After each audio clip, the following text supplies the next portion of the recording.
여러분, 정말 획기적인 암보험이 나왔습니다. 이 상품의 장점 5가지로 요약해 볼 수가 있는데요. 첫 번째, 이 전이암이나 재발암에 대비할 수가 있다. 두 번째, 갑상선암도 일반암과 동일하게 보장을 받는다. 세 번째, 일부 회사에서는 보장하지 않는 호르몬 치료도 보장을 해줍니다. 네 번째, 100세까지 평생 보장을 받습니다. 다섯 번째, 그럼에도 보험료가 매우 저렴합니다. 이 전이암이든 재발암이든 암에 진단되고 난 뒤에 수술, 항암 약물 치료, 방사선 치료 중 하나라도 받으면 매년 2천만 원, 3개 다 받으면 6천만 원씩 받을 수가 있습니다. 여기에 호르몬 치료, 중입자 치료 등도 가능하고 일반암의 20%까지만 보장하던 유사암도 똑같이 2천만 원을 받을 수가 있어요. 오늘 소개해드릴 플랜은 바로 럭셔리한 암주요 치료비 보험입니다. 정말 많은 분들이 찾고 계신 보험인데요. 이 몇 달 전까지만 해도 이 보험의 보장 기간이 10년밖에 안 됐어요. 암 진단되고 11년째부터는 보장받을 수 없었던 거죠. 하지만 이제 100세 만기로 준비할 수 있는 플랜이 등장했습니다. 100세까지 계속 보장을 받을 수가 있는 거고요. 그러면 보험료가 올라가는 거 아닌가요? 그런데 여러분들 확인해 보시면 아마 놀라실 겁니다. 지금부터 이 럭셔리한 암주요 치료비 보험에 숨겨진 장점은 또 어떤 것들이 있는지 자세히 한번 파헤쳐 보겠습니다. 영상 끝에 연령별 보험료 공개해 드릴 거니까요. 꼭 끝까지 시청해 주시고요. 구독과 좋아요 한번 눌러주세요.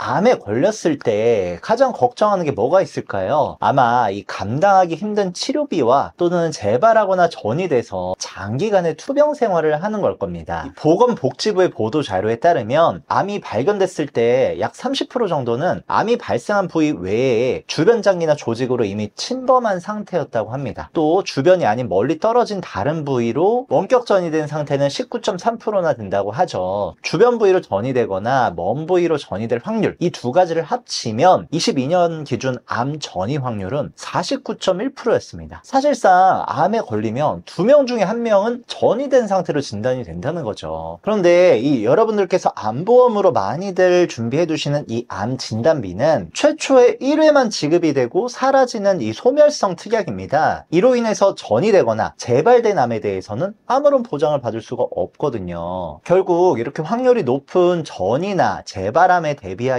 위한 추가 플랜이 필요하다고 볼 수 있겠죠. 이 럭셔리 암주요 치료비는 암에 걸려서 수술을 받으면 2천만 원, 항암 방사선 치료를 받으면 특정 치료비와 방사선 치료비 각각 2천씩 총 4천만 원을 받고요. 항암 약물 치료 시에도 동일하게 특정 치료비와 약물 치료비에서 2천씩 4천만 원을 받을 수가 있어요. 예를 들어서 이 대장암에 진단돼서 1년 차에 수술과 항암 치료를 받았다면 4천만 원이 지급이 되고요. 2년 차에 항암 약물 치료만 받았어도 역시 4천만 원을 받을 수가 있습니다. 이어서 폐로 전이 돼서 폐암에 대한 치료를 병행해도 역시 또 지급이 되고요. 이 보험의 장점 중 하나는 기존 암주요 치료비 보험은 첫 진단을 받고 10년까지만 보장이 되고 사라졌습니다. 그러다 보니까 40에 암에 걸려서 투병을 하고 완치 판정이 된 다음에 60세에 다시 암이 재발했을 경우에는 어떤 보장도 받을 수가 없었죠. 암의 재발까지 생각하면 사실 이 기간이 굉장히 아쉬운 부분이었던 건 사실인데요. 만에 하나 암에 진단되고 다행히 1년 만에 치료받고 완치됐다고 해보겠습니다. 그리고 시간이 그대로 지나서 가입한 지 10년 차가 될 때까지 암에 안 걸려서 치료비로 보장받을 일이 없었어요. 그렇게 되면 이 보험의 효력이 사라지게 되겠죠? 그런데 11년 차가 되었을 때 암이 재발했습니다. 이때는 이 암주요 치료비 보험이 없어서 보장받을 수가 없어요. 하지만 이 평생 보장 암 치료비 보험은 15년 뒤, 30년 뒤에도 계속해서 보장받으실 수가 있습니다. 또 암 수술뿐만 아니라 보장해주는 항암 약물 치료, 방사선 치료의 범위도 상당합니다. 일단 약물 치료에는 기존 1세대인 화학 항암제 외에 면역 항암제, 카티 항암제, 심지어 호르몬 약물까지도 가능하고요. 방사선 치료에는 정위적 방사선부터 세기조절 치료, 양성자 치료, 그리고 최근 이슈가 되고 있는 중입자 치료까지도 보장을 해주고 있습니다. 호르몬 치료는 주로 이 여성분들의 경우 유방암 치료에 자주 사용되는 항암요법 중에 하나인데요. 유방암은 여성 호르몬인 에스트로겐과 관련성이 깊고 이러한 호르몬은 암세포를 성장시키는 역할을 수행합니다. 이때 타목시펜 같은 항호르몬제를 맞으면 에스트로겐에 의한 암세포 성장을 억제시킬 수가 있죠. 이렇게 D급의 호르몬 치료제를 맞을 경우에 항암 약물 치료비 특약에서 2천만 원을 받을 수가 있습니다. 또 남성분들 전립선암에 걸렸을 때 이 치료도 항암 방사선 특약을 통해서 2천만 원, 특정 치료비 특약으로 2천만 원 더해서 총 4천만 원을 받을 수가 있어요. 심지어 남녀 전체 통틀어서 15세부터 64세까지 암 발병 순위 1순위인 갑상선암에 대해서도 2천 2천만 원을 보장받는데요. 사실 암 진단비의 경우 유사암에 포함되는 갑상선암은 일반암 가입금액의 20%까지만 보장받을 수가 있었습니다. 즉 일반암 진단비를 만약에 1억으로 가입했다면 갑상선암에 대해서 2천만 원 보장받게 되는 거죠. 일반암이 5천만 원이라면 유사암은 1천만 원이고 일반암이 2천만 원이라면 유사암 400만 원만 받아야 되는 겁니다. 하지만 이 플랜 특정 유사암을 포함해서 암에 걸려서 수술, 항암 약물, 항암 방사선 치료를 받았을 때도 일반암과 마찬가지로 2천만 원을 지급을 받습니다. 여기에 어떤 암치료비 보험들은 오직 상급 종합병원이나 종합병원급 이상에서만 지원했던 것과는 다르게 이 암치료비 보험은 병원 등급의 제한이 없습니다. 어떤 병원이든 관련이 없이 보장 범위도 매우 넓은 거죠. 단 이 럭셔리 암주요 치료비 보험 같은 경우에는 오직 비급여 치료에 대해서만 보장해주는 부분이 있는데요. 사실 비급여 치료비만 보장한다는 점이 오히려 이 보험의 장점이라고 생각을 합니다. 실제 암치료비든 수술비든 의료비의 구조는 이렇게 국민건강공단에서 지원하는 공단 부담금과 환자가 직접 내는 본인 부담금 그리고 비급여 의료비로 나뉘는데요. 우리가 암에 걸리면 기본적으로 건강보험공단의 산정특례 제도를 통해서 95%의 의료비를 지원받을 수가 있습니다. 예를 들어서 암치료비로 2천만 원을 지출했다면 이 중에 95%인 1,900만 원은 공단에서 부담을 해주는 거죠. 그러면 나머지 100만 원이 남았는데 이때는 또 실비보험이 역할을 하게 되죠. 4세대 실비 기준 100만 원의 20%인 20만 원만 부담하면 나머지 1,980만 원은 국가와 실비보험을 통해서 해결할 수가 있는 거죠. 문제는 이 산정특례 제도에서는 오직 급여 의료비에 대해서만 지원을 해준다는 겁니다. 만약에 저 2천만 원의 의료비가 비급여였다면 산정특례 제도를 통해서는 지원을 아예 못 받아요. 그리고 4세대 실손 기준 30%인 600만 원을 사비로 부담해야 되는 거죠. 하지만 여러분 아시다시피 실비보험은 우리가 먼저 의료비를 지출한 뒤에 청구하는 구조죠. 즉 2천만 원을 먼저 사비로 결제를 해야 됩니다. 그 다음에 1,400만 원을 보험사로부터 돌려받는다는 거예요. 거기에 플러스 치료가 만약에 통원 치료라면 통원 한도인 20만 원에서 30만 원밖에 보상받지를 못해요. 게다가 곧 출시될 5세대 실비보험에서는 비중증 비급여 의료비에 대한 보장은 대폭 축소된다고 합니다. 이러한 점을 고려해봐도 이 암에 대한 최대 리스크는 바로 비급여 의료비임을 알 수가 있는 거죠. 그래서 이 암치료비 보험이 비급여 의료비만 보장한다는 게 단점이라고 볼 수가 없습니다. 오히려 본 광고는 심의 기준을 준수하였으며 유효기간은 심의일로부터 1년입니다. 오히려 이 비급여 의료비에 대해서만 보장을 해주기 때문에 일반적으로 여러분이 예상하는 보험료보다 훨씬 저렴하거든요. 저렴하면서도 꼭 필요한 보장만 합리적인 보험료로 혜택을 받을 수 있는 저희 보험심사의 원칙과 부합한다고 볼 수가 있겠죠. 연간 최대 6천만 원씩 100세까지 지급을 해주는데 20년 납 100세 만기 30세 남자는 22,985원, 여자는 19,895원, 50세도 남자는 39,684원, 여자는 29,178원에 불과합니다. 최소 보험료도 2만 원밖에 안 돼요. 그래서 사실 부담이 굉장히 적다고 볼 수가 있겠죠. 그리고 최근에는 국외에 허가된 중입자 치료센터에 나가서 받아도 보장을 받을 수 있는 이 중입자 방사선 치료비 5천만 원 특약도 생겼는데요. 아직까지는 국내에 중입자 치료기가 세브란스 병원에 한 대밖에 없기 때문에 부작용이 적고 회복기간이 좀 빠르다고 알려진 이 중입자 치료를 받고 싶어도 본인 차례까지 오랫동안 대기할 수도 있는 거예요. 하지만 이 항암 중입자 방사선 치료비는 우리나라를 포함해 일본, 대만, 유럽 등 해외에 있는 중입자 센터를 이용해도 보장받을 수가 있습니다. 특히 중입자 치료는 이용하는 것도 힘들지만 이 비용도 만만치 않은데요. 실제로 비급여 항목인데다가 중입자 치료비가 평균 4천만 원에서 5천만 원 사이라고 합니다. 그런데 이 항암 중입자 방사선 치료비까지 합쳤을 때는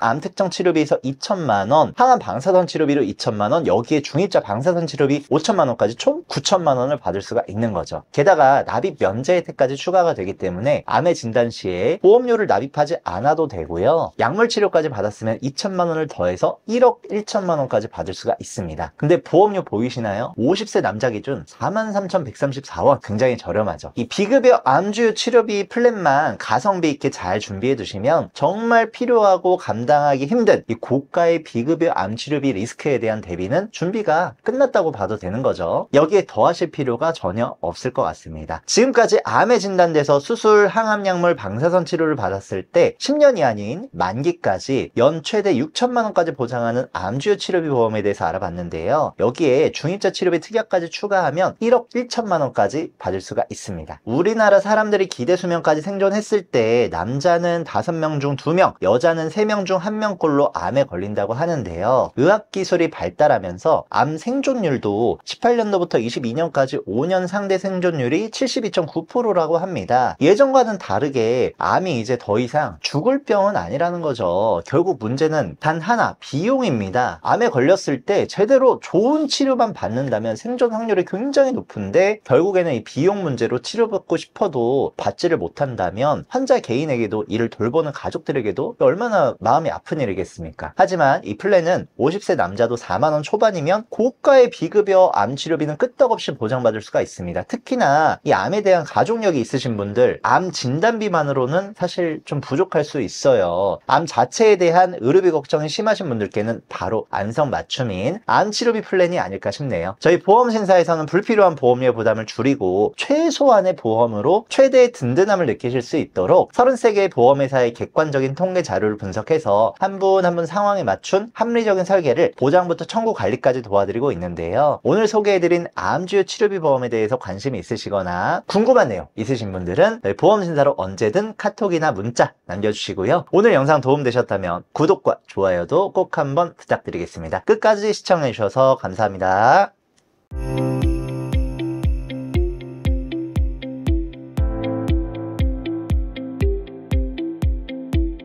본 광고는 심의 기준을 준수하였으며 유효기간은 심의일로부터 1년입니다.